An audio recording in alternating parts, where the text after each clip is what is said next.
çok konuşamıyorsun mesela. Şimdi mücadele alanı mesela bunu biraz yani düşünüyorum ben hani bunu nasıl açabiliriz, bunu kadınlarla nasıl tartışabiliriz? Kadın hareketinin büyük eksikliklerinden bir tanesi engelli kadınları da geri planda. Zaten toplumun böyle bir sorunu var, dünyanın böyle bir sorunu var. Ama engelli kadınlara yönelik bir çalışma somut anlamda yürütülmüyor mesela hani sinema alanında da öyle yani bir engelli hem kadınsın hem engellisin mesela bu çok geri planda hiç yok neredeyse çok az. Oscar'da şu an yeni bir karar aldı. Oscar'a gönderilen filmlere dair işte engelli oyuncuların olması gerekiyor. Kadın oyuncuların, yabancı uyruklu oyuncuların olması gerekiyor. Belli LGBT yoktu orada. O da tartışılır.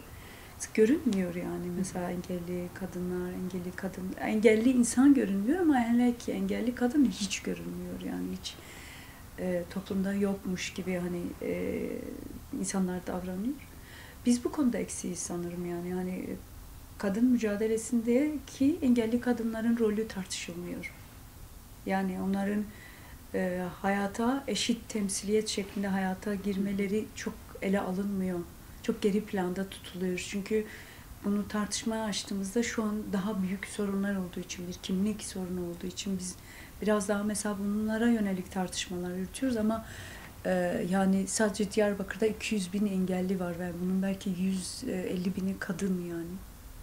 Ve dünyada böyle bir sorun var. Bunu sanatsal alanlarda tartışmıyoruz. Yani engelliye biçilen rol çok değil yani hani ne oyunculukta, ne kamera arkasında, ne sanat alanında, ne de edebiyatta yani hep eksik görülüyor. Eksik bir canlıymış gibi tanımlanılıyor. Yani bu yüzden ne iş veriliyor, ne alanlarda yer veriliyor. Mesela bence hani tartışırsak bunu tartışabiliriz yani. Bunu açık bir şekilde de söyleyemiyorsun. Çünkü yani daha birinci aşamayı da aşamadığın için açık bir platformda da tartışma yürütemiyorsun yani. Bilmiyorum bu konular ben de isterdim yani hani benim dışımda tartışılsın da isterdim. Çünkü o kadar çok geri planda tutuluyor ki insanlar kendi bilinç içerisinde de hiç bunu sormamış kendine yani. Peki bu engelli insanlar nerede diye sormamış.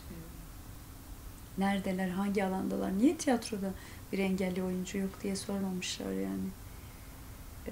Ya da işte kaç tane engelli olan müzisyenimiz var yani onlar yeteneksiz diyelim mi yoksa gerçekten alan açılmadı mı diye.